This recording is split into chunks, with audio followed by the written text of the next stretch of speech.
Welcome back to my channel. ఈ వీడియోలో EVS bits explain చేయడం జరుగుతుంది. ఒక పుటాకార దర్పణం నిజ వస్తువు మిథ్యా ప్రతిబింబాన్ని ఏర్పరిచే సందర్భం U = వస్తు దూరం, F = నాభ్యంతరం అయితే ఎప్పుడు ఏ ఏ ఏ సందర్భంలో అవుతుంది అంటే U greater than F, U less than F, U = F, U = 0. మనకి answer U less than F అయినప్పుడు మాత్రమే పుటాకార దర్పణం నిజ వస్తువు మిథ్యా ప్రతిబింబాన్ని ఏర్పరుస్తుంది. ఆప్షన్ 2 అనేది కరెక్ట్. నెక్స్ట్, నిరోధకతకు ఎస్ఐ ప్రమాణం. Ohm per metre, ohm metre, ohm metre square. Option 3 correct, ohm metre. Next, graph నుండి వస్తువు గురించి ఈ విధంగా చెప్పవచ్చు. వస్తువు సమవేగంతో కదులుతుంది, వస్తువు అసమవేగంతో కదులుతుంది, వస్తువు విరామ స్థితిలో ఉంది, వస్తువు సమత్వరణంతో కదులుతుంది. ఆప్షన్ 3 అనేది కరెక్ట్ వన్. వస్తువు విరామ స్థితిలో ఉంది. నెక్స్ట్, ధ్వని తరంగం ఈ ఆనకం ద్వారా ప్రయాణించేటప్పుడు కంపన పరిమితిని సాంద్రత మరియు పీడనం ఆధారంగా నిర్వచిస్తాము. ధ్వని ఈ ఆనకం ద్వారా అంటే ధ్వని తరంగం అనేది ఏ ఆనకం ద్వారా ప్రయాణించేటప్పుడు కంపన పరిమితిని సాంద్రత మరియు పీడనం ఆధారంగా నిర్వచిస్తామంటే ఆప్షన్ 2 అనేది కరెక్ట్.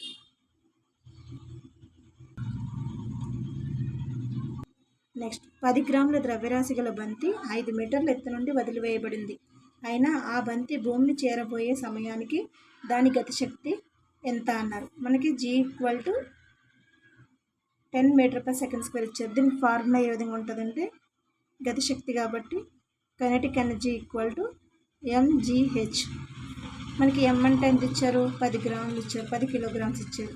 G అంటే ఇక్కడ ఆల్రెడీ 10 m/s ఇచ్చారు, సెకండ్ స్క్వేర్. H = ఎంత, 5 మీటర్లు. సో ఇక్కడ సబ్స్టిట్యూట్ చేస్తే K = 10 × 10 × 5 చేస్తే ఎంత, 10 × 100, 100 × 5 అంటే 500. కైనెటిక్ ఎనర్జీని జౌల్స్లో కొలుస్తాం. ఆప్షన్ 3 అనేది కరెక్ట్. ఇక్కడ మనకి మీటర్స్ అంటే ఎస్ఐ ప్రమాణం ఇచ్చారు కాబట్టి జౌల్స్లో కొలుస్తున్నాం. లేదా ఇక్కడ సెంటీమీటర్స్ సిజిఎస్ పద్ధతిలో ఇస్తే ఇక్కడ ఎర్గ్స్ వస్తాయి.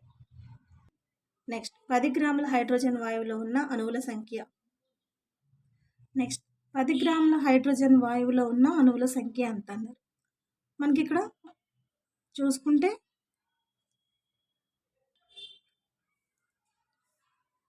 1 gram hydrogen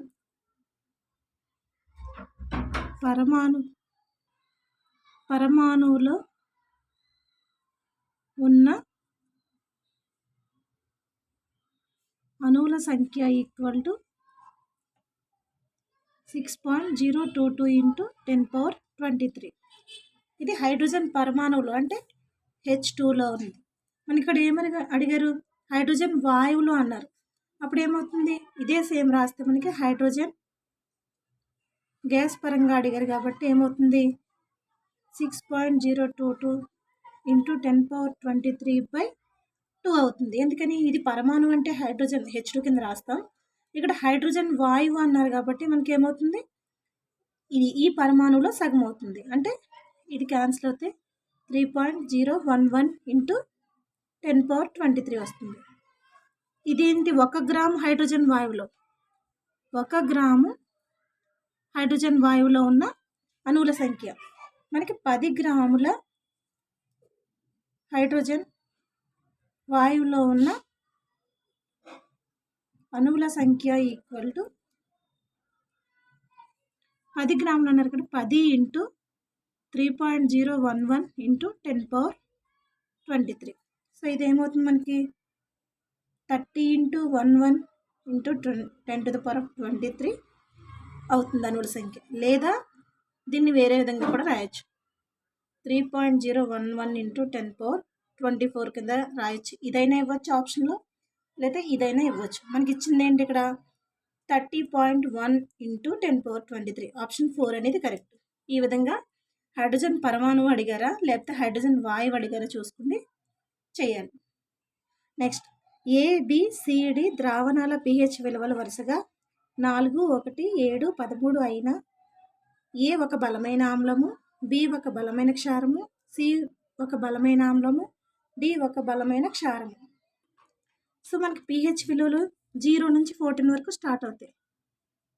pH = 0, 1, 2, 3, 4, 5, 6, 7, 8, 9, 10, 11, 12, 13, 14. So pH = 7 అయితే మనకి తటస్థం. pH <7 అయితే క్షారత్వం. pH <7 అయితే ఆమ్లత్వం. సో దీన్ని బట్టి మనకి ఏ ఒక బలమైన క్షారము అన్నారు అంటే ఇక్కడ తటస్థం అవుతుంది. సో ఒక బలమైన ఆమ్లము అన్నారు. ఇక్కడ ఎంత ఇచ్చారు? ఏ వాల్యూ? 4 ఇచ్చారు. అంటే 4 అనేది బలమైన ఆమ్లమా? కాదు. ఎందుకని ఇక్కడ 1 అనేది బలమైన ఆమ్లం అవుతుంది. ఇవి బలహీనమైన ఆమ్లాలు అవుతాయి. అంటే ఇది కాదు. నెక్స్ట్ బి ఒక బలమైన క్షారం అన్నారు. బి అనేది ఎంత ఇచ్చారు? 1 ఇచ్చారు. బలమైన క్షారం అది కాదు.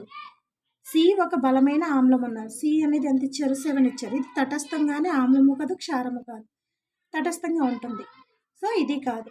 డి ఒక బలమైన క్షారం అన్నారు. డి ఎంత ఇచ్చారు? 13 ఇచ్చారు. అంటే బలమైన క్షారము. ఆప్షన్ 4 అనేది కరెక్ట్. నెక్స్ట్ గడ్డం గీసుకునేందుకు వాడే క్రీమ్లో విక్షేపణ యానకం, విక్షేపణ ప్రావస్థలు వరుసగా వాయువు ద్రవం, ద్రవం వాయువు, ద్రవం ఘనం, ఘనం ద్రవం. ఆప్షన్ 2 అనేది కరెక్ట్. ద్రవం వాయువు. విక్షేపణ యానకమేమో ద్రవం అవుతుంది, విక్షేపణ ప్రావస్థ ఏమో వాయువు అవుతుంది.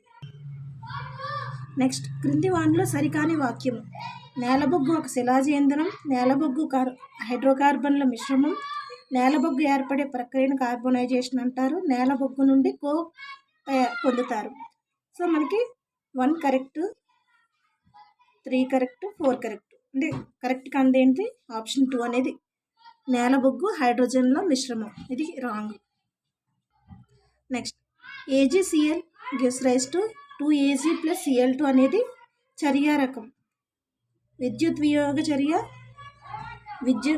ఉష్ణ వియోగ చర్య, ఉష్ణగ్రాహక చర్య, ఉష్ణమోచక చర్య. మనకి ఆప్షన్ 3 అనేది కరెక్ట్. ఉష్ణగ్రాహక చర్య అనేది కరెక్ట్. నెక్స్ట్ లైకెన్లలో జరిగే పోషణ విధానం. పూతికాహారం, సహజీవనం, స్వయం పోషణ, పరాన్నజీవనం. లైకెన్లో జరిగే పోషణ విధానం ఏంటి? సహజీవనం. ఆప్షన్ 2 అనేది కరెక్ట్.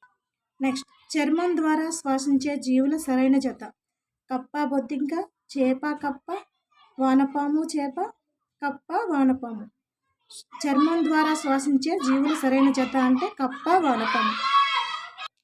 నెక్స్ట్ మానవుని ప్రత్యుత్పత్తి వ్యవస్థలో బాగా మెలికలు తిరిగి ఉండి శుక్రకణాలను నిల్వ ఉంచుకునే భాగం స్థలననాళము, శుక్రగ్రాహికలు, ఎపిడిడిమిస్, స్త్రీబీజ వాహికలు.